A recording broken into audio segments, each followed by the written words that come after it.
family member. And it's something that, if you are not strong enough, it will tear you apart. Told by America's #1 royal source. We have incredible relationships, incredible access. We often know something is going to happen before the rest of the media does. You're going to hear revelations that you've never heard before. Harry and Meghan wanted to turn their public life into a private life. As a couple, they were under an incredible amount of pressure and scrutiny. They made it known how horrible this was, that their privacy was invaded in this way. But what would happen next was shocking. They dropped a bombshell that rocked the monarchy. This wasn't just headlines in England. This is headlines in every single country. This was panic stations for the royal family. And the world is waiting to find out what will happen next. What did it mean for their titles? What did it mean for how they could earn money? Not everybody's on the same page, that much we know. They are totally royal rebels. It's changing everything for the future of the monarchy. What happens now?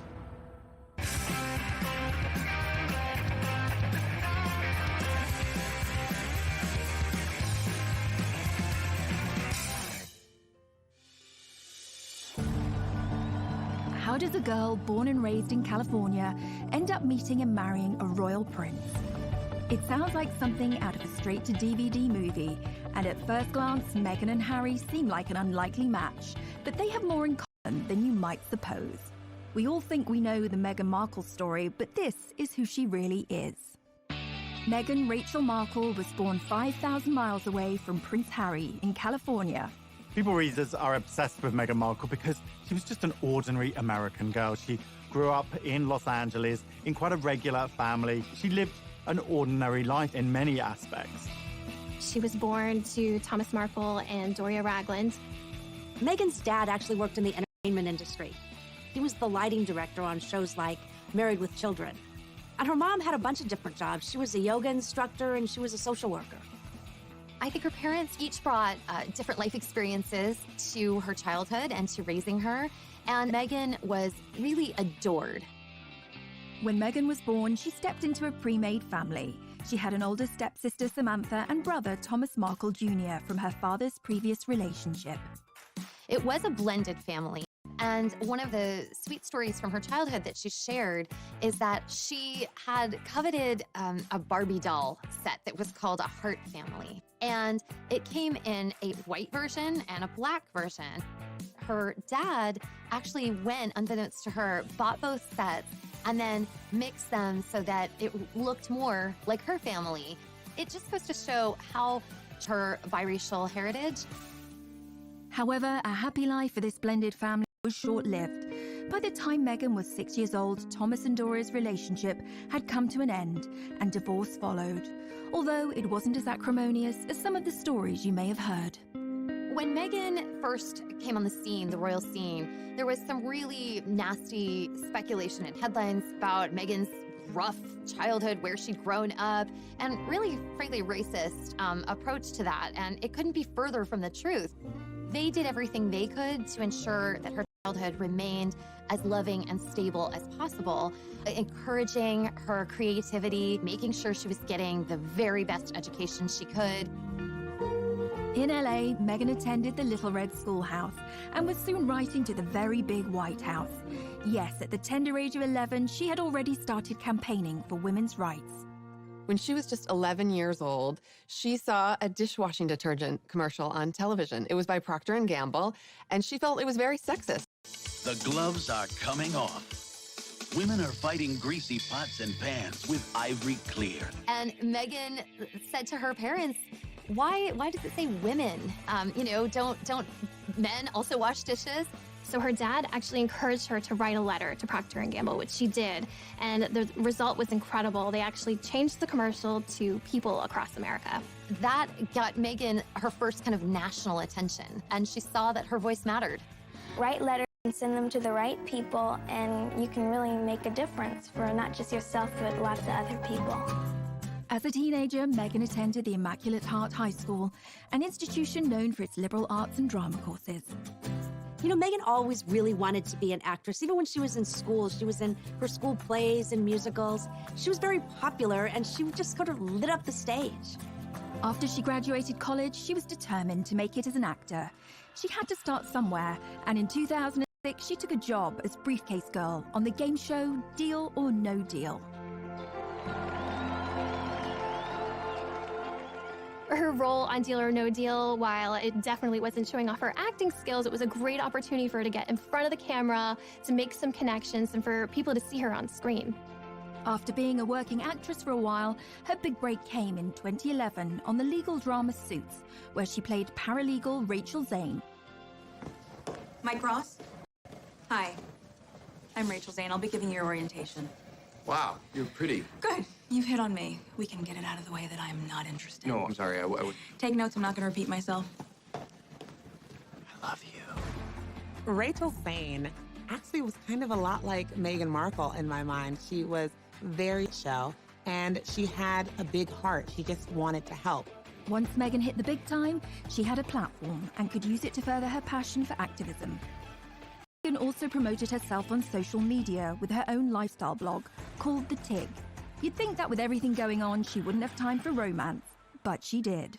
Meghan met Hollywood producer Trevor Engelson in 2004, and they had a long relationship and wed in 2011, and they seemed like a great fit at first, both pursuing these careers in Hollywood, him behind the scenes and her in front of the scenes with Suits. But the marriage was not to be. They were under a lot of pressure trying to sustain a long-distance relationship, and it proved to be too much for Meghan and Trevor. Their marriage lasted less than 2 years, and Meghan mailed back her wedding ring to Trevor, the divorce papers citing irreconcilable differences. Meghan was back on the market and ready to find her Prince Charming, unaware that he was living in London and was an actual prince. Across the Atlantic, Harry had a very different upbringing and a life that would turn him into the man we know today. Harry was born into a family that can trace their ancestry back over 1,000 years. Let's take a quick look at his family tree. Harry's grandmother is the Queen, but she's also the Duke of Lancaster, and she's married to a Duke, the Duke of Edinburgh. Beyond that, we've got their children, the Prince of Wales, Prince Charles, that's Harry's dad, his brother, Andrew, the Duke of York, Edward, the Earl of Wessex, and Charles's sister is Princess Anne, but she's also called the Princess Royal. Prince Charles married Diana, the Princess of Wales, and they have 2 sons, William, the Duke of Cambridge, and Harry, the Duke of Sussex. Thanks to his brother's kids, Prince Harry is knocked back to 6th in line to the throne, and all being well, he's now never going to get his hands on the crown jewels. Although Harry was born into a world of breathtaking privilege, he suffered a tragic childhood. Harry's childhood is really rooted in tragedy. His mother was killed when he was just 12 years old, when she was chased by paparazzi in Paris, and so he had to deal with that tragedy at such a young age, which definitely affected him for life. For anyone who remembers the death of Princess Diana, one of the most heartbreaking elements was seeing her young sons, William, Harry, who was just 12 years old, having to maintain that famous stiff upper lip. Everyone had to be stoic and be this brave face for the nation, when Harry, a young boy, would have just been absolutely, crushed inside. We all remember the envelope with the word mummy on Diana's coffin. It just contained all of those intense emotions, and not think that later on, those feelings are going to need to be dealt with. Even an untroubled childhood can lead to a messy young adulthood. As Harry got older, he gained a reputation for being a rebel and a globe-trotting party boy. Harry's wild years throughout his 20s are well documented, from skirmishes with the paparazzi in public, to a costume party where he came dressed as a Nazi. It just was endless. But today we know that all the sort of rowdy times were kind of a last hurrah before he left for his service. Harry went from party boy to action hero when he joined the military, where he served for 10 years, including 2 tours of Afghanistan. He thrived in that environment. Perhaps it was a relief for him being able to step away from the spotlight. He was a particularly skilled Apache helicopter pilot and gunner, and rose to the rank of captain. During the military, he was able to get out of the public eye. He was able to be one of the guys. And that really allowed him an opportunity to blossom in a way that he hadn't when he felt a little more repressed in the royal family. This is when we really began to see Harry coming into his own.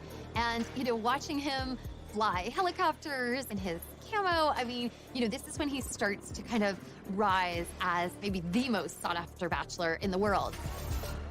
Harry was always a big hit with the ladies, and some of his romantic liaisons have been with businesswoman Chelsea Davy and British model Cressida Davis, who is actually a descendant of King Charles II. Harry certainly had a busy dating life, but once he started dating someone, the whole spotlight of being in the royal family came down on them, and they couldn't handle it. Two of his biggest relationships ended because the girls couldn't stand being in that media glare. So single again, the most eligible bachelor in the world was looking for love.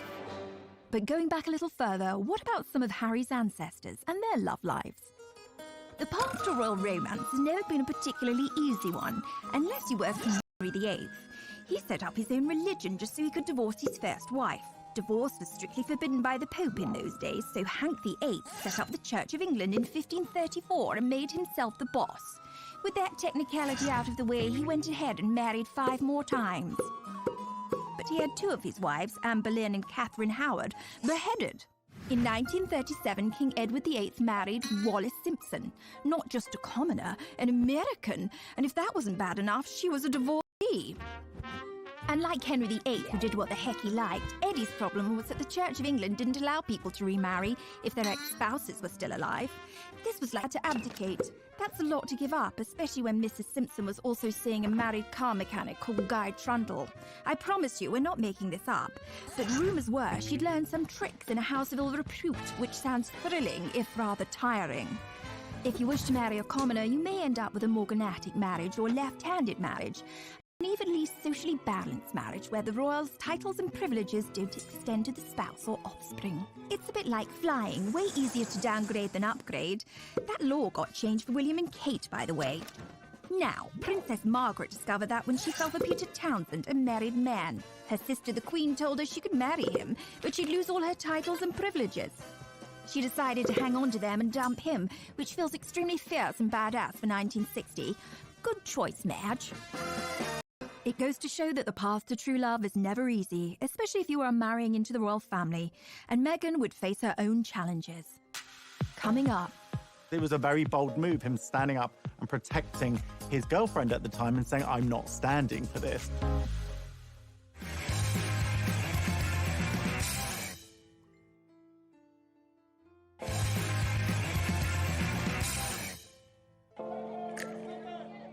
So how did this love story begin between Meghan and Harry? Well, it wasn't through a dating app. Instead, they were set up the old-fashioned way. Harry and Meghan met through a mutual friend in July 2016, and they had a blind date at an exclusive members club in London. I didn't know much about him, and so the only thing that I had asked her when she said she wanted to set us up was, I had one question. I said, well, is he nice? And it seems the stars aligned. Hello, I'm world-famous astrologer Angel Idealism. I have cast what's known as the Davidson chart of Harry Windsor and Meghan Markle. In essence, you take 2 individual astrological charts and you mesh them into one chart and you interpret it as one chart. What's interesting, while I'm looking at Harry's chart, I wouldn't automatically say, oh, here's a royal. Saturn is where we have approach avoidance. I want it, I don't want it. I'm gonna eat that muffin, I'm not gonna eat that muffin. So he has it on his power seat, and Saturn rules authority figures. So he's yes, no, yes, no, yes, no. I want to be an authority figure, I don't want to be an authority figure. Meghan Markle, with loads of sparkle. So she does have Venus in Virgo, which is a difficult Venus position. Venus in Virgo is, I love you, comma, but your feet are stinky. I love you, comma, but I know you're a royal, but could you not be? They're so bloody good together because Harry is a Virgo. And of course, Meghan has Venus in Virgo. So when somebody's Venus is on your sun, it's like you meet and it's love at first sight. So it's all or nothing, do or die. A yes is a yes, a no is a no, generic coupling. After a handful of dates, things moved quickly, and Prince Harry invited Meghan to accompany him on a trip to Botswana in Africa. Classic 4th date move. We camped out with each other under the stars. We spent going jogging for 5 days out there, which was absolutely fantastic. So then we were really by ourselves, which was crucial to me to make sure that we had a chance to get to know each other. Yeah. Harry and Meghan were doing real-life Sleepless in London and Toronto at the time. Meghan's living in Toronto, where she has this busy career on Suits. Harry, of course, based in London. Like anyone knows, long-distance relationships aren't easy, but they found a way to make frequent trips to see each other as much as possible. For the first few months of their dating life, they were able to enjoy their secret love affair away from the glare of the media. But their relationship leaked out on October the 31st, 2016, with news Harry was dating an American actress. There's a misconception that because I have worked in the entertainment industry that this would be something I would be familiar with. But even though I've been on my show for, I guess, 6 years at that point, and working before that, I've never been part of tabloid culture. I've never been in pop culture to that degree and lived a relatively quiet life. The British tabloids were incredibly harsh to Meghan. They used racially tinged language to describe her. They felt like she was a money grabber, a social climber, that she was doing this to be famous. The treatment of Meghan echoed how his mother Diana had been harassed and hunted by the press, but this time he was in a position to do something about it. The royal family is famously tight-lipped when it comes to talking about stories in the media, but on the 8th of November 2016, Kensington Palace issued a statement that showed Harry's true feelings and anger at the situation. That was one of the first signs, really, that Harry wasn't like the other royals, that he was not going to be put in a box and to just accept what the situation was. It was a very bold move, him standing up and protecting his girlfriend at the time and saying, I'm not standing for this. But also, Meghan was in love. She was going to do what she had to do to be there for him and to kind of deal, because you could tell this was not something that was taken lightly for her either. She took this relationship very seriously, which is clearly why she stuck around. Away from the headlines, this starry-eyed couple kept moving forward. Meghan and Harry's first public appearance on the world stage was at the Invictus Games, an international sporting event set up by the Prince for injured soldiers. They walked in to the stadium hand in hand, and it was clear that this was someone special in his life, and he was making it known to everyone.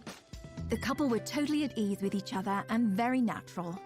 We saw early on just how happy they were together, and part of that was through how they were breaking royal protocol. They would touch hands. We would see a little, made us root for the two of them, that this was going to work. Soon, Meghan started reprioritizing her life. She shut down her social media site, The Tig. She walked away from Hollywood. Which kind of had the hands of the palace saying, okay, if you're going to be a princess, then we need to get all of these things in order. After weeks of anticipation, the world finally got the news they had been waiting for. On November 27th, 2017, Meghan and Harry announced their royal engagement. It was official. The couple, thrilled and happy to be engaged, greeted the media as a united front at the official photo call at Kensington Palace. Was it romantic? They walked out in Buckingham Palace to a place called the Sunken Garden. This was a garden that was really special. It was a favorite spot of Harry's late mother, Princess Diana, so it was a nice homage to her, a nice way of including her in the moment. You could just really feel the love radiating off of them. And it was the first moment they saw the ring. So it was a beautiful, enormous diamond ring. The center stone is from Botswana. And then the two outside stones were from Princess Diana's collection, so including Harry's late mother in this moment. They released a beautiful set of photos that were really stunning. But even then, some of the press point out things chipping away at Meghan, pointing out ridiculous things, that she wasn't wearing tights and this wasn't following royal protocol, which is just kind of ridiculous and archaic. Harry and Meghan's natural way with each other, this ease that they have, was apparent from the start, especially during this engagement announcement, holding hands, looking up at each other, all smiles, very comfortable with each other. And this was a stark contrast to the engagement announcement that we saw from Harry's mother and father, Diana and Charles, where it seemed uncomfortable and slightly awkward. Can you find the words to sum up how you feel today, both of you? Difficult to find that sort of word, isn't it, really? Just delighted and happy. And I'm amazed that she's been brave enough to take me on. And I suppose in love. Of course. Whatever in love means. And And while he must have endured a refreshed grief as he reflected on his mother not meeting Meghan, he said that they would have got along smashingly. They'd be thick as thieves, without question. I think she would be over the moon, jumping up and down, you know, so excited for me. But then, as I said, we would have probably been best friends with Meghan. She's with us. I'm sure she's with us, yeah, you know, jumping up and down somewhere else. Coming up. Meghan and Harry's wedding was like a wedding that the royal family had never seen before. It's just like more glamorous than the Oscars.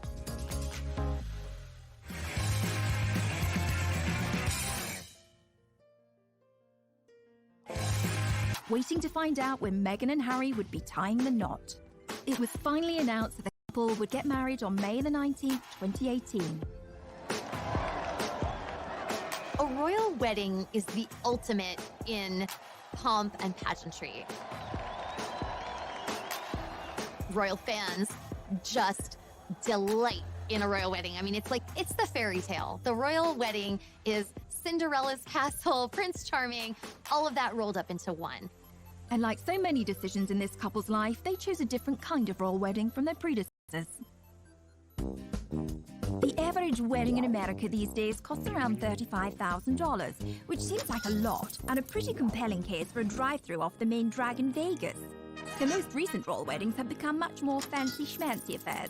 I mean, maybe not Kim Kardashian fancy, maybe not Elton and David pink champagne and caviar fancy, but in terms of cost, royal weddings win every time. Will and Kate's wedding cost $34 million in 2011. The price went up again for Harry and Meghan's wedding. That cost around $45 million. Sibling rivalry or just a lot of transatlantic flights? One of the most expensive royal weddings ever was in Monaco. Prince Albert II married Charlene Whitstock. That was about $70 million. But have you ever been to Monaco? A cheeseburger is like $40. It's ridiculous. Even that, there was nothing compared to Harry's dad. In 1981, nearly 1 billion people watched as Diana Spencer married Prince Charles. And if you adjust for inflation, it cost somewhere between $70 and $110 million. But for all that, today's royal weddings seem like lavish affairs. Most of the budget goes on security. Right, back to Miss Markle. As Harry's bride, she provoked controversy not only as the first American to join the royal family, but the first biracial person to marry into it. Meghan had her own ideas of how she wanted her wedding day to be different. Harry and Meghan chose to have theirs at Windsor Castle in St. George's Cathedral, which is almost 700 years old and the final resting place of Henry VIII. Hooray! Hooray! God bless Prince Harry and Meghan! On the day, millions of people from around the world tuned in to watch the ceremony. Because this is history. This is a very important moment. It was a truly glittering and international affair. Meghan and Harry's wedding was like a wedding that the royal family had never seen before. It was Hollywood meets royalty. You'll be watching and like, oh my God, there's Oprah, there's George Clooney, there's Idris Elba, there's the Beckhams. It's just like, there was just so many celebrities because they weren't just coming from Meghan. Harry had grown up with a mother who was very friendly with celebrities. This was like more glamorous than the Oscars. As with all weddings, tensions were running high. The media reported rumors. There was reportedly one dust-up between Meghan and Kate during a fitting for Princess Charlotte's little bridesmaid dress, where they had a disagreement and Kate ended up in tears. And of course, we have to keep in mind, this was very soon after Prince Louis was born. A source explained that Kate was still very emotional. There had been a lot of stress around the wedding and around the planning. On the wedding day, Meghan traveled to Windsor Castle through the procession route with her mother Doria by her side. Everybody was waiting with bated breath to see what Meghan's wedding dress would look like. Would it be some over-the-top, grand, poofy princess dress like Princess Diana? Would it be this sort of elegant, sophisticated lace, long sleeve look like Kate Middleton? It was neither of those things. She had a very simple, tailored, streamlined dress. I mean, this really was understated. She was just impeccable, modern, an entirely new version of a princess. Only a few days before, Meghan had been due to walk down the aisle with her father, Thomas, but he then announced that he would not be at the ceremony due to his recovery from heart surgery. And of course, the media went to town on the divisions within her family. Anytime there's a big wedding where families coming together, there's a lot of potential for strife and stress. And then came the question, who would walk Meghan down the aisle and what's going to happen now that her father is not there? She made a real groundbreaking move in deciding to walk the first steps by herself, which really showed that this was a strong, independent woman who was making the decision to step into this life on her own. And then she was greeted by her father-in-law, future King of England. Prince Charles stepped in to walk Meghan partially down the aisle.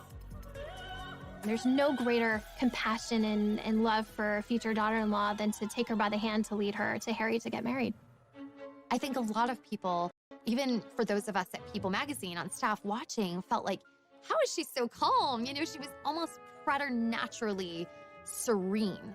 Later, when I spoke with her friends, they said, that's who Meg is. When she's in the moment, she's really in it. When she's made choices, she believes them 100%. And so there was nothing for her to be nervous about. And I thought that was really extraordinary. As the star-studded congregation looked on, Meghan's pastor, Michael Curry, delivered an impassioned sermon about love. Imagine this tired old world when love is the way, when love is the way. A far cry from the usual stuffy speeches, the ever-observant media caught Kate Middleton giving Put asunder. All was saved when the newlyweds delivered what we had all been waiting for. Meghan and Harry follow in tradition by having their first kiss in public when they step outside of the church.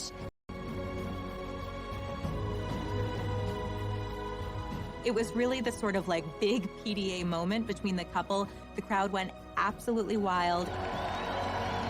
It felt like it could just be your friend's wedding and they happened to be really in love, but it happened to be something that millions of people were watching. So it was that authenticity and that genuine love that really came across, just as all of their other public moments abroad.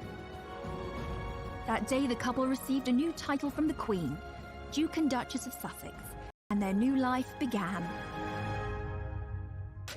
Coming up, they really felt protective of this new baby and wanting to make sure he had as much privacy as he possibly could from the very start.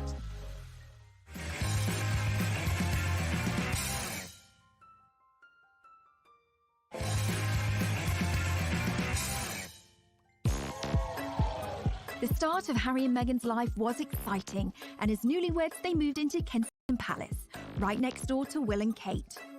In the summer of 2018, Meghan and Harry are settling into newlywed life. She's stepped into not only a new family, but a whole new country.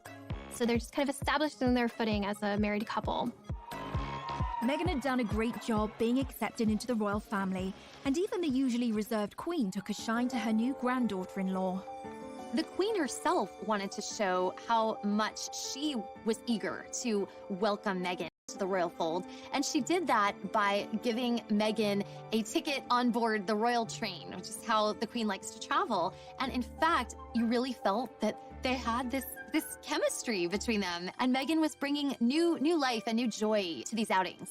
Meghan and Harry began their royal duties as Duke and Duchess of Sussex. But what exactly is a duchess anyway, and where do they fit into the whole royalty ladder? So, according to tradition, or Henry VIII, you have a god at the top of the heap, well, then an emperor, then a high king or queen, then a king or queen, then come your archdukes, grand princes and princesses, grand dukes and duchesses, then come your crown prince, and I mean, we're really climbing a long way down the ladder here, aren't we? After all them come duke and duchess. Fun fact, Meghan could actually be a duke. This isn't anything to do with which bathroom she uses. A woman can be called Duke's too. What about Harry, though? Well, he's a Duke of Sussex and also Earl of Dumbarton and Baron Kilkeel. The Duke and Duchess titles are kind of like a wedding present from the Queen.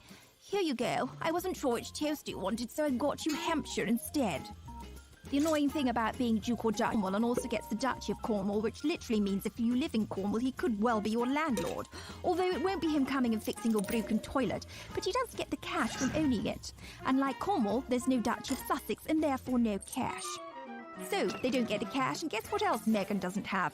Legal custody of her son Archie. According to a law from 1717, the Queen actually has governance over all the royal sprogs, including Will and Kate. You might think it doesn't really have any relevance today, but apparently decisions like which members of the royal family are allowed to get on the same plane, yup, the Queen makes that call.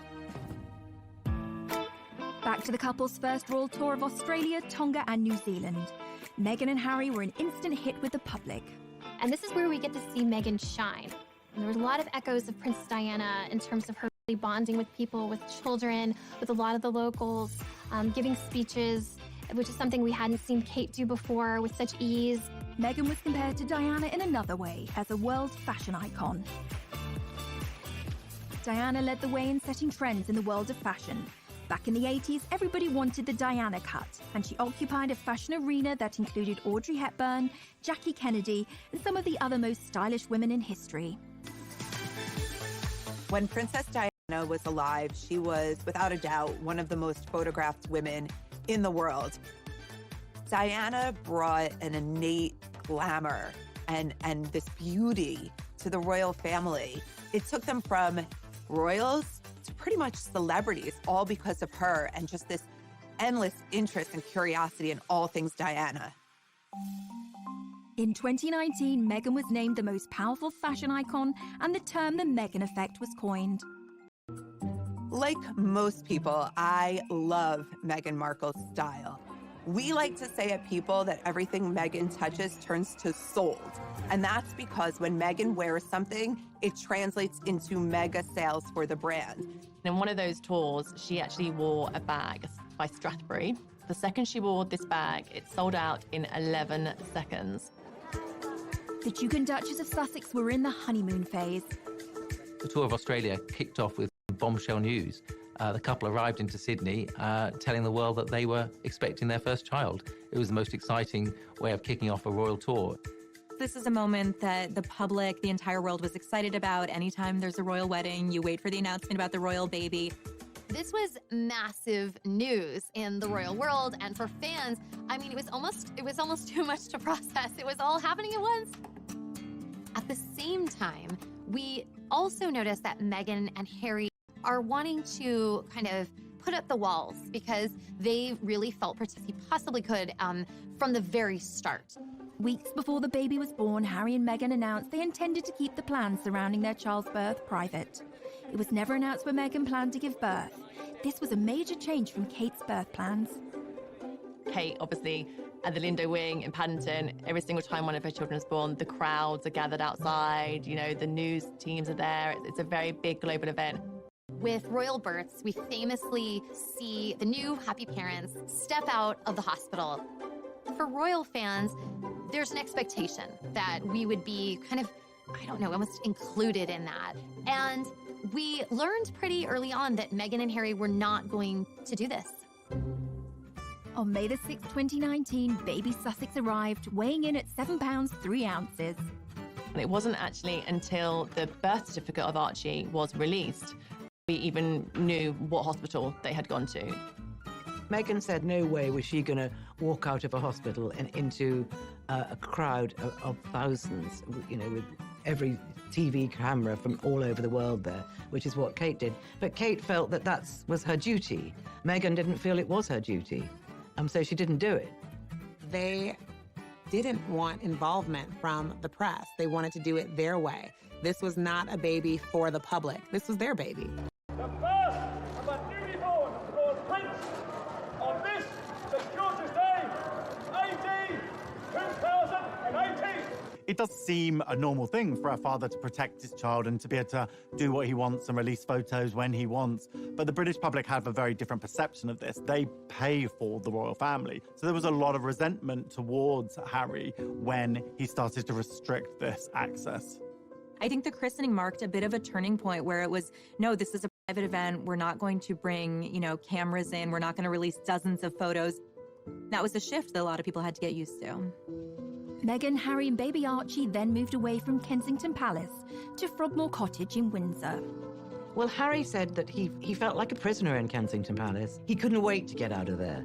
The Queen offered them Frogmore Cottage, but it was in a very dilapidated state. And unfortunately for Harry and Meghan, the bill fell on the taxpayer, and it was £2.4 million. And that caused a lot of bad feeling as well. the public started to feel like this quid pro quo was off kilter. Like, well, you know, if we're helping pay for, I don't know, your new kitchen, we should get to see, you know, Archie on his special day. Meghan and Harry, they wanted to be royal and to enjoy the royal life, but they also wanted a private life. And those two don't really go together. I think like that.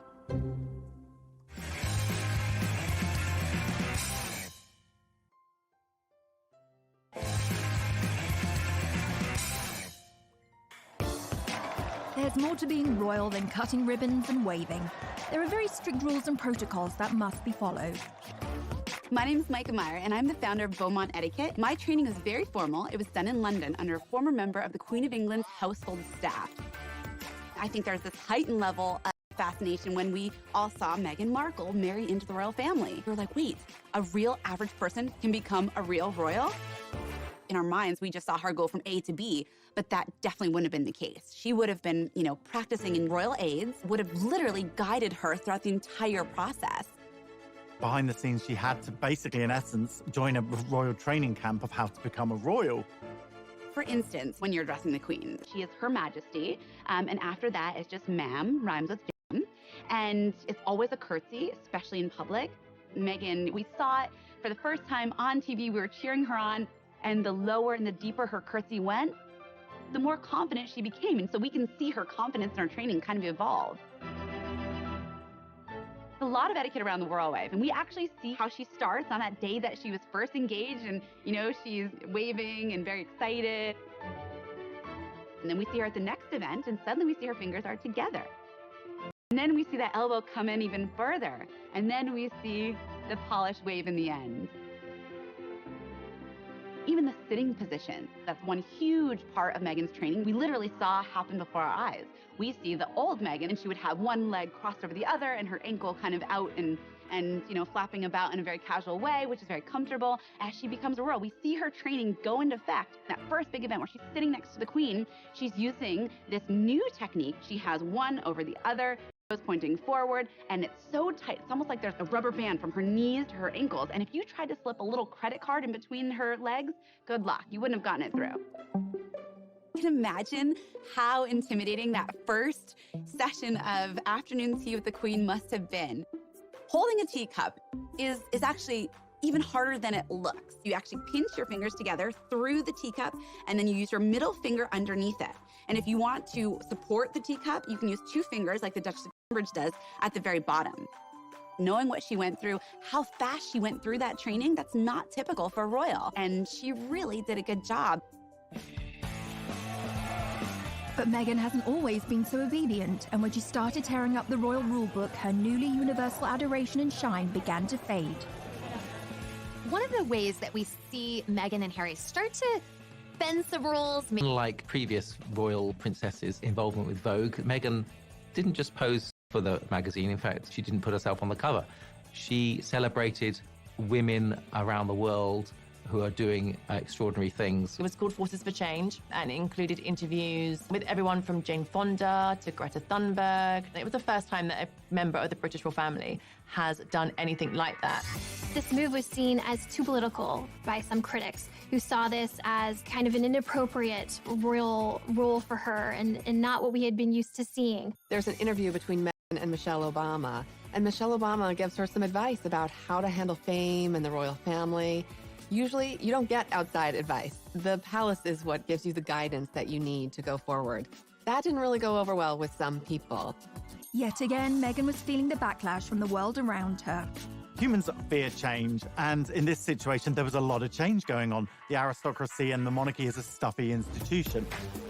Meghan came in and she was completely different. She was an American, she was biracial, she was a divorcee. I think there could have been some fear that she is something other and that she could affect the monarchy and chip away at the monarchy. You know, I think in some ways, what Meghan and Harry have done is just shown, listen, we're going to do what's right for us. We are going to do what we are comfortable with. Meghan and Harry are not the only royals to have a rebellious streak.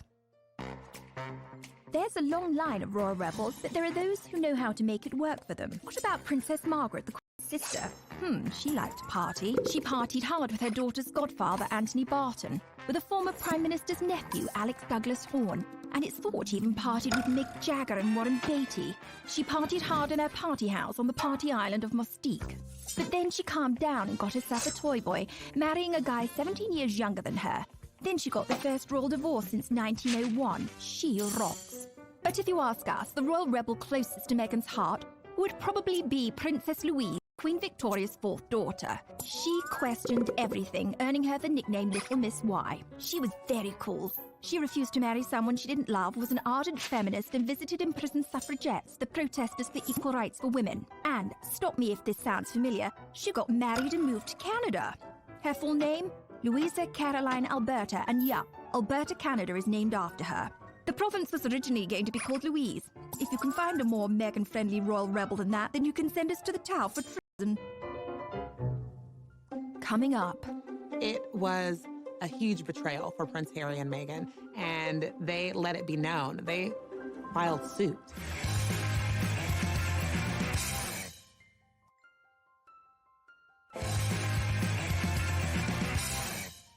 A valuable asset or your worst enemy, and Prince Harry and Meghan have maintained a love-hate relationship with them. There have been times when the royals have welcomed the press in terms of trying to get their messages out. And this can be anything from, obviously, the Royal Rota, which is the established UK press corps, attending their engagements, which are to benefit charity, to shine a light on good causes. And that's the time when they really embrace the press. Even Harry's mother, Diana, used the media to her advantage. Princess Diana famously used back channels to set up an interview with the BBC's Martin Bashir on the show Panorama. And she did that because she felt that she could not make her side of the story heard. When no one listens to you, or you feel no one's listening to you, all sorts of things start to happen. For instance, you have so much pain inside yourself that you try and hurt yourself on the outside because you want help, but it's the wrong help you're asking for. People see it as crying wolf or attention-seeking, and they think because you're in the media all the time, you've got enough attention, inverted commas. But I was actually crying out because I wanted to get better. We have never seen any royal open up the way Diana did, the way she bared her innermost thoughts and feelings. But unlike Diana, Meghan was too new to royal life to start airing her grievances publicly. But her friends would rally to the cause. In an exclusive interview with People magazine, Meghan's inner circle opened up about the Duchess's private life and her struggles with the UK tabloids. In February of 2019, Meghan's inner circle of friends felt that they could no longer remain silent while what they saw as global bullying of Meghan was unfolding. They wanted to speak out, and they came to People magazine to do that. What I heard from them was that nobody celebrates your wins bigger than Meghan. And by the same token, when you're struggling, Meghan is there with a box of Kleenex and a bottle of wine, anything she can do to comfort and support you. And, they talked about another misconception that Meghan is so high maintenance. There was a report that Meghan wanted the church sprayed the specific scent, and it was sort of diva moment. And the friend said, Meghan is so religious, she would never, ever disrespect a holy place like St. George's Chapel at Windsor Castle, and that's a contradiction to who she is. I came away feeling like my friendships are really inferior to Meghan's, because these women, they felt so loved by her and supported in a way I had really never seen before. Meghan got a little help from her friends, but it was short-lived. Later that month, the Daily Mail ran an article that for Meghan and Harry crossed the line. There was a major issue with the Mail on Sunday that published a letter, a private letter on Harry and Meghan, and they let it be known. They filed suit. She obviously feels like it's a copyright issue that they went ahead and posted that letter without her permission. The action was accompanied by a scathing statement from Prince Harry denouncing the media's bullying of his wife. This clearly goes back to his anger and his hurt at how his mother was treated. Days later, Prince Harry sued the owners of The Sun and Daily Mirror for allegedly hacking his voicemails. They're both very much taking a stand against the UK press, against the tabloid intrusion that they feel has completely compromised their ability to have a private life. So who are the tabloids? If you're even slightly famous and you're in Europe, the chances are, whatever you're doing, someone is going to be taking a photograph of you. They're pretty aggressive with how they get their scoops. A famous scandal was Squidgygate. A British newspaper got hold of a recording of Princess Diana and a close friend, James Gilby, speaking on the phone. In the calls, Gilby calls Diana either Squidge or Squidgy 53 times. Try calling me that once, I dare you. There's always been a degree of push and pull with the press. Let's not forget the British royal family is paid for by British people. They help fund their lavish lifestyle. So what the royals get up to is very much in the public interest. Now, poor Meghan has felt the sharp end, and the coverage of her life in Kate Middleton's is astonishing. For Kate, not long to go, pregnant Kate tenderly cradles her baby bump. For Meghan, why can't Meghan Markle keep her hands off her bump? Is it pride, vanity, acting, or a new age bonding technique? For Kate, Kate's morning sickness cure, Prince William gifted with an avocado for pregnant Duchess. For Meghan Markle's beloved avocado linked to human rights abuse and drought. One thing's for sure, pics of the royal family mean cash, so watch out for that long lens, Meghan and Harry. Coming up. People were saying, is this going to work out? Are they going to be able to stick this out? Because it's not looking good.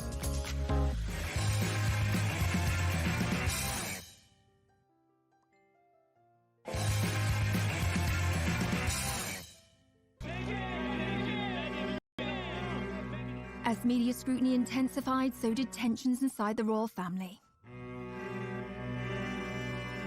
This was a turning point for Prince Harry and Meghan when it came to them just not putting up with the British press anymore. You would think that, you know, the royal family would step out and make some sort of decree or something in their support, and it didn't happen. And you start to see not only the shift between Prince Harry and Meghan and the press, but a little bit of a shift between them and their family.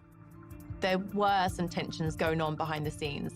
I think what happens with any family is that an outsider, someone else, as copacetic as they seemed, things were sort of strained. People obviously looked into a lot of this, and what appears to be at the root of it is a division between the brothers, William and Harry.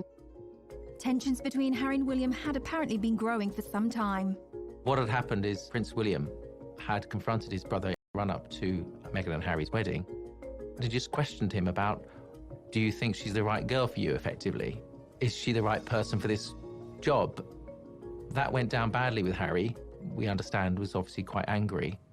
Harry never forgot that. That started a rift that had only deepened. They were never able to really heal from that initial disagreement. Harry and William have always had a particularly unique bond as siblings. Let's explore the brothers' relationship a little bit deeper. William and Harry were born just over 2 years apart. They were close as children, and as they grew up in a family where roles and status mean everything, it was inevitably going to put a strain on even the tightest brotherly relationship. In royal circles, children are often referred to as the heir and the spare. The eldest is destined to be king, while the younger one can end up feeling a little redundant. For William to take a leap like Harry's would be almost unthinkable. He has a lot of skin in the game. He's going to be the freaking king after all. But the pressure on him to stay would be impossible to resist. Harry, by contrast, as the spare, has a little more wiggle room. One thing's for sure, they're both dealing with massive adjustments to their lives, so it's anyone's guess what the brothers' relationship will look like moving forward. Meanwhile, Kate and Meghan were dealing with their own issues. I think we all wanted Meghan and Kate to be best friends because we love Kate and we love Meghan, and it was, okay, now we have two of them. But they're so different. They grew up completely different, and they have different roles now. So when they didn't really seem to become best friends, people started thinking that they were frenemies. And the tabloids went crazy, setting them up against each other. Any new mom can understand the value of calling a girlfriend and having someone over to help you out and figure out this new role as a mother. And Meghan was very isolated. She was starting anew without the support system that most of us have when we enter this new chapter of our lives. So you had Meghan having trouble settling into royal life. Kate is not able to necessarily be that support. And Harry and William not talking very much anymore. So the two couples became estranged. It was on a tour to South Africa that Harry and Meghan seemed to finally reach a breaking point. When they were in South Africa, they recorded a documentary with ITV, and it was really the most personal we've ever seen Harry and Meghan be. They had a film crew following them, and this really was the first time that there honest about how they felt. They did an interview with Tom Bradby, who is a TV for Harry, and he interviewed them, and Harry was amazingly open. You're living in this goldfish bowl, the interest is huge, the pressure is great. I mean, do you want to talk me through the last year and where you're at? Look, part of this job and part of any job, like everybody, means putting on a brave face and turning a cheek to a lot of the stuff. But again, for me and for my wife, you know, of course there's a lot of stuff that hurts. They felt that they were in isolation, and they also felt that they had no support when it came to all these things that they were uniquely dealing with. Another huge moment in that documentary was where Meghan spoke out about how she was feeling. You could tell that she had been struggling in her role as a new royal and as a new mom. It's obviously an area one has to tiptoe into very gently, but I don't know what the impact on your physical and mental health or pressure that you clearly feel under. I would say, look, any woman, especially when they're pregnant, you're really vulnerable. You add this on top of just trying to be a new mom or trying to be a newlywed. And also thank you for asking, because not many people have asked if I'm okay, but it's a very real thing to be going through behind the scenes. I think Meghan was really sending a message direct to camera saying, I need help here. This is a difficult situation. When she says not a lot of people have asked if I'm okay, she's not really referring to the public or fans who support her.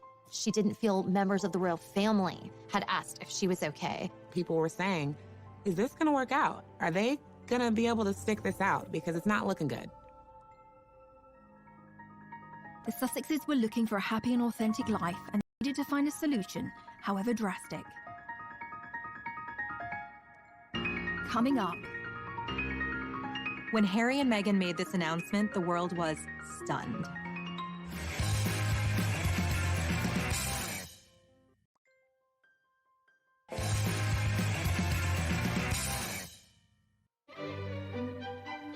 We all remember those moments in history that changed the world. The first moon landing. Assassination of John F. Kennedy. The first time we saw Kermit the Frog's legs. So weird. And when Harry and Meghan decided to leave the royal family. A royal announcement that is sure to rock the United Kingdom. Royal split. Harry and Meghan quit. Going it alone, the Duke and Duchess of Sussex. The royal family reeling this morning. A rift in the royal family not seen for a generation. I remember exactly where I was when I heard the news that they were leaving. I was sitting in my office at... I feel like we were in a meeting and we were like, wait, what? The rest of the royals didn't even know it until 10 minutes before they put this statement out. On the 8th of January 2020, a statement was released from the Duke and Duchess that they were stepping down from royal life. They did it on social media, of all places. So right away, we were kind of all scrambling to keep up. It's on Sussex Royal, and is there going to be more coming? And who's going to answer the questions? I can't even imagine the chaos in the palace on that day. The poor queen, she's 93 years old, and now this. One of her favorite grandsons now stepping back from royal life, and what does that even mean? News like this usually goes through the royal communications team, goes through the queen. There is a long list of steps you take before this goes out to the public. So why did Meghan and Harry hastily make this announcement? I think part of this rush decision on their part was because the story had actually already been leaked to the Sun newspaper. They were running it the following day, and from what sources tell me, they were forced into releasing their own statement. Harry and Meghan felt that when the news leaked to the Sun newspaper, they had no choice but to try and get out ahead of it. So suddenly this train had completely left the station and everyone was kind of struggling to keep up. I think it was a bad decision on Harry and Meghan's behalf to rush out this document without checking with the royal family. You don't change your decision-making and go against the Queen just because some scrappy journalist in London is saying that they've got a story. There had been rumours that Harry and Meghan had been in discussions with members of the royal family about leaving the monarchy, but this surprise announcement was a stunning reveal for all parties involved. It is a bit of a soap opera, but I mean, quite frankly, the things that have happened recently, you couldn't write it. You can hardly imagine how difficult that talk must have been between Harry and Meghan about what they were going to do. They've put Archie down to sleep, and they are trying to figure out how to walk away from one of the most important families in the world. Meghan and Harry have not been the only royals to drop a bombshell. Being royal is a high-stakes game, and if we look to the past, Meghan and Harry are not alone in causing a few royal eyebrows to be raised. Good old Chuck and Kemi, Charles and Camilla, first met in 1971, but waited 34 years to get married. In that intervening time, Charles married and divorced Princess Diana. There was an infamous moment when they were asked, "And are you in love?" Diana replied, "Of course," and Charles drawled, "Would really had married and divorced Andrew Parker Bowles." But they didn't exactly wait until their wedding night to hook up. They were still married, but it was to the reported approval of Camilla's first husband, who knew all about it. In fact, a recording of a phone call between Charles and Camilla got leaked, which is far, far beyond what you might call a bit saucy. We'll let you look that one up for yourselves. This is a family show, people. So in the grand scheme of things, Harry and Meghan's bombshell seems pretty tame by comparison. The media, having felt kept at arm's length, went into a frenzy. The press and social media very quickly coined the phrase Megxit, which is really quite misogynistic. It's blaming the fact that Meghan and Harry are leaving the royal family on the woman. The British press is always blaming Meghan. They've done that from the beginning. Whatever Meghan and Harry do that they don't like, it's Meghan's fault. From a tabloid media standpoint, Meghan became the focus of she's the one driving this decision. But anyone who really knows Harry knows that he has expressed a desire to step away from royal life from the beginning. There were times in his 20s where he kind of lamented at this role that he's in and hinted at that he would love to have a life outside of the royal family. So if anything, he's the one propelling this decision, and Meghan's supporting him. But I think we know now this is a decision they made as a couple. They're very much a family unit. You know, we know they have a great relationship and that they're doing things that they think are best for their entire family. This had to be something that really weighed on them. But what must have weighed on them more was what they had been through for them to make the decision to leave the royal family, to leave the Windsors. I mean, it's a dream for so many people. And they decided to just walk away. Coming up. Something like this could bring down the monarchy. This was panic stations for the royal family.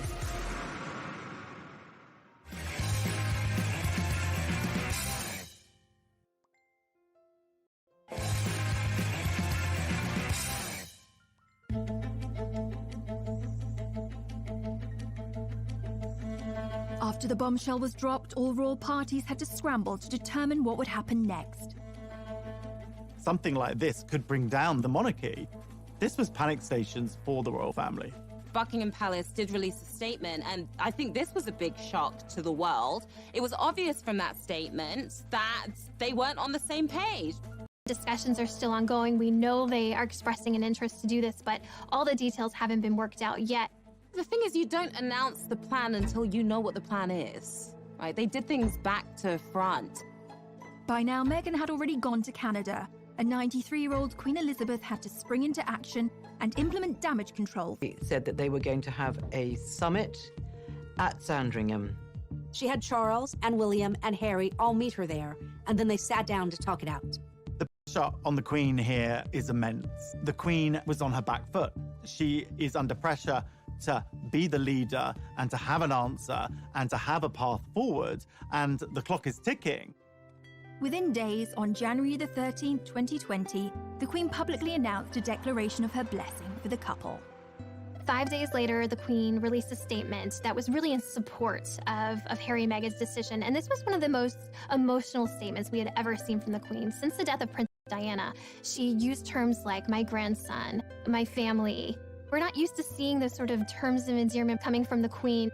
She loves Harry. She wanted to make sure that Meghan and Harry felt that they had her backing. But that also helped kind of put a lid on any other gossip and drama that would immediately come out in those first few days. This is unprecedented. There were so many details to work out, so many questions. Where are they going to live? What will their titles be? Everyone wants to know how they will actually go about charting out this new life and where the money's going to come from. What are they going to do? But how do the royals make their money? Yes, let's talk about money. I'm Haley Sachs, and I'm a financial pop star. The royals make their money 3 different ways: through inheritances, sovereign grants, and also through duchies. The sovereign grant is taxpayer money. So if you're watching this and you live in Britain, I'm sorry, because you paid Meghan and Harry $130K last year just to leave your country. So yeah, you can cry about that. Basically what the duchies are is like Prince Charles is a landlord. He's inherited these properties. They're all our properties, and he's making money on them because people live there, they visit, and he's pocketing the cash. Prince Charles, he gives some of that money to his sons. The Sussexes can credit 95% of their income just to Prince Harry having a rich dad. So yes, Harry has a rich dad, but he also had a rich mom. Diana didn't come from nothing. Like, she walked into the royal family with her own fat wallet. When she died, she left Prince Harry $10 million. Even though the couple quit being royals, these two are media starlets. They're not looking just for money.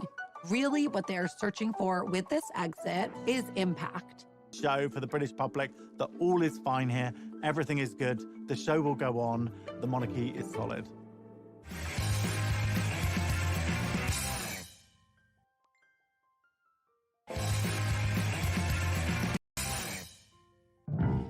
While Meghan was busy unpacking her Suits DVDs in Canada, it was back to business for the royal family. It was initially a bit of chaos as everyone tried to kind of find their footing in this new, unprecedented order of things. At the end of the day, the monarchy has to come first and the crown has to come first. The Queen, she's not going to let her emotions get the better of her. Now it's about action. It's about taking action and figuring out what are next steps. The monarchy is often throughout history in a very vulnerable position. There are a lot of people who don't agree with the monarchy. The monarchy can be perceived as a very undemocratic institution, essentially inherited power. When you have somebody who is stepping away from the royal family, this makes the royal family very vulnerable. For those that had stayed, the Queen doled out presents. Prince William was bestowed with an additional royal post, Lord High Commissioner to the Church of Scotland. The royal PR team wanted the rest of the family to show a united front, and William, Kate, Charles and Camilla embarked on a rare joint charity engagement, and the British press dubbed them the new Fab Four. All this sort of family discord and fighting amongst themselves didn't look good, so the Queen wanted to fix this up. She has Charles and Camilla and Kate and William all at her beck and call to come out and present a united front as this is the royal family. We're still here for you. The Duchess of Cambridge was also being kept busy on a tour of the UK to promote her work with childhood development. Kate has really stepped forward. She just gave her most illuminating interview that we've ever heard from her. You know, it was a podcast, a very modern format, where she talked about the challenges of motherhood, the challenges of being pregnant. So she's willing to take up this mantle and help support the monarchy any way she can. They're doing the most positive things. They're putting on a great show for the British public, that all is fine here, everything is good, the show will go on, the monarchy is solid. With the royal family's united front in check, the Queen had one last ground rule that needed to be laid. What was important to the Queen was that Meghan and Harry cannot continue to use their royal titles and the trademark of Sussex Royal. She didn't want any perception of impropriety that they might be making money in any kind of way off of any royal titles. Obviously, they're known as Sussex Royal. That is their Twitter handle, their Instagram name. The whole brand is based around that. The Queen and other members of the royal family had said, actually, no, that word royal cannot be used. No one can say royal unless they really are royal. Wanted their new life. One of the things that was just so exciting to see was how they took this bold step themselves. It was world-shattering news. It made headlines the world over. Was it perfect? No. But when you kind of take control and find your voice and realize, I can make this path forward, Really inspiring thing to see. During Harry's final few days in the UK, he delivered an emotional exit speech at a charity dinner in London. It brings me great sadness that it has come to this. There really was no other option. It has been our privilege to serve you, and we will continue to lead a life of service. So in that respect, nothing changes. But I hope that helps you understand that I would step my family back from all I have ever known, to take a step forward into what I hope can be a more peaceful life.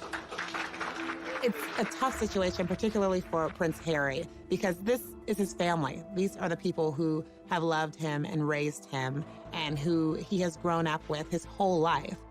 We've all been in family situations that can be complicated, but they're always a part of who we are. So I think the goal for them is to still have warm relations. I think Harry and William still want to reforge their bond, but it's going to look very different than anything we've ever seen before. The rest of the world had their own reactions in the aftermath of the Sussex's bombshell announcement. While Harry filled a suitcase with a gold toothbrush, some monogrammed socks, and a copy of How to Succeed in Business, support was flooding in from celebrity friends and admirers.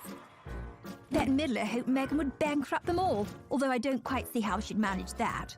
Oprah Winfrey said she supports them 1,000%. And Jack Osborne observed, "Listen, Prince Harry, if I can survive my family, you can survive yours." And Meghan's friend Jessica Mulroney, who previously had the sweetest babysitting gig imaginable looking after Archie, called out critics of Meghan as racist bullies and posted this quote on Instagram after the news. "A strong woman looks a challenge in the eye and gives it a wink. Wink hard, Meghan." Coming up, how is the next chapter going to unfold? The world is their oyster right now. They can pretty much do anything that they want.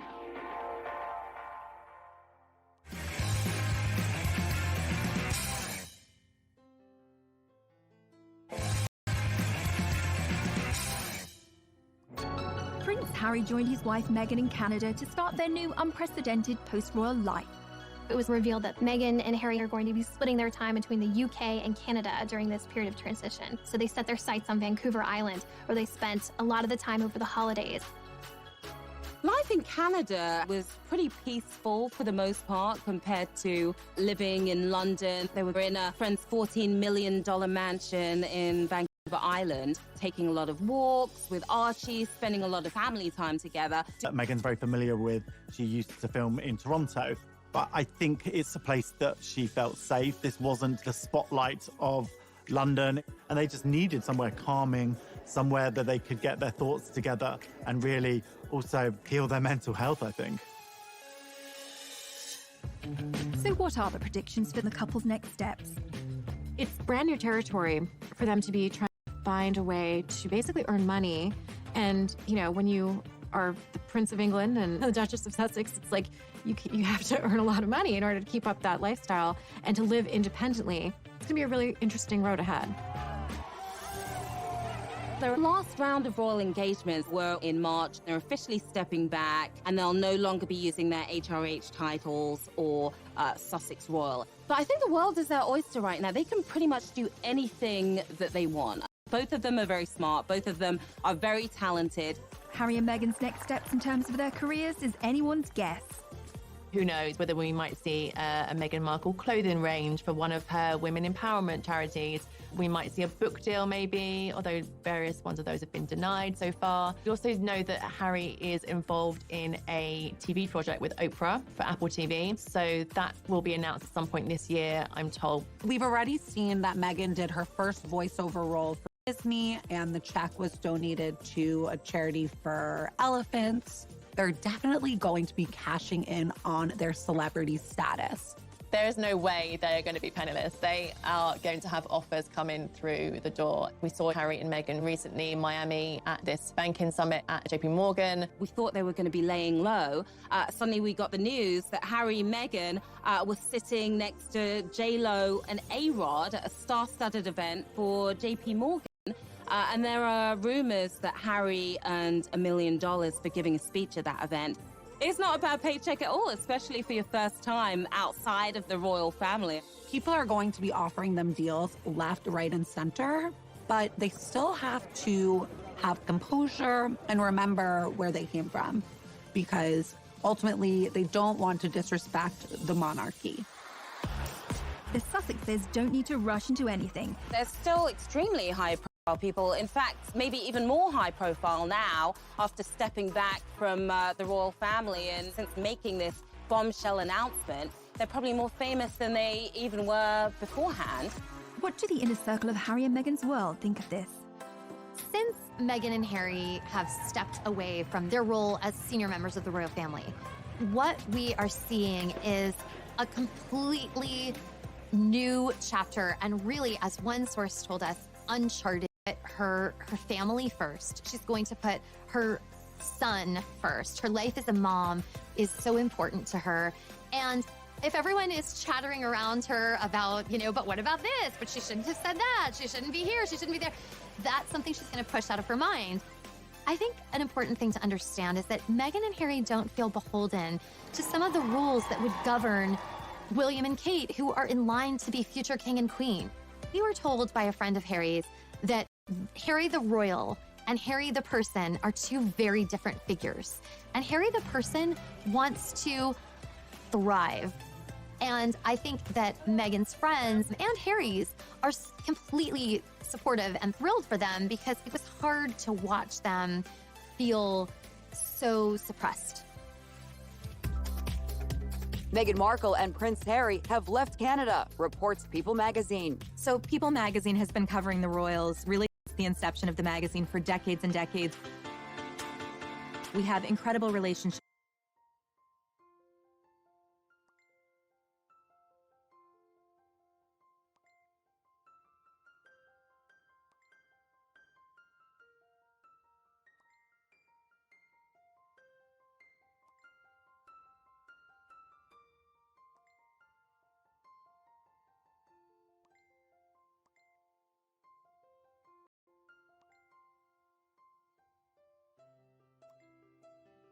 Incredible access. We often know something is going to happen before the public does, before the rest of the media does.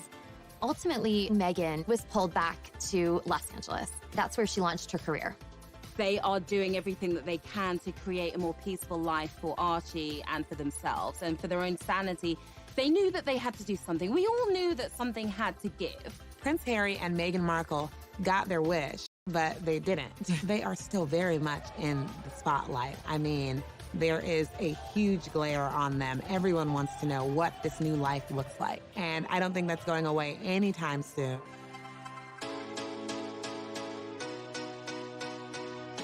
A lot of people are wondering, will things ever be the same in this royal family?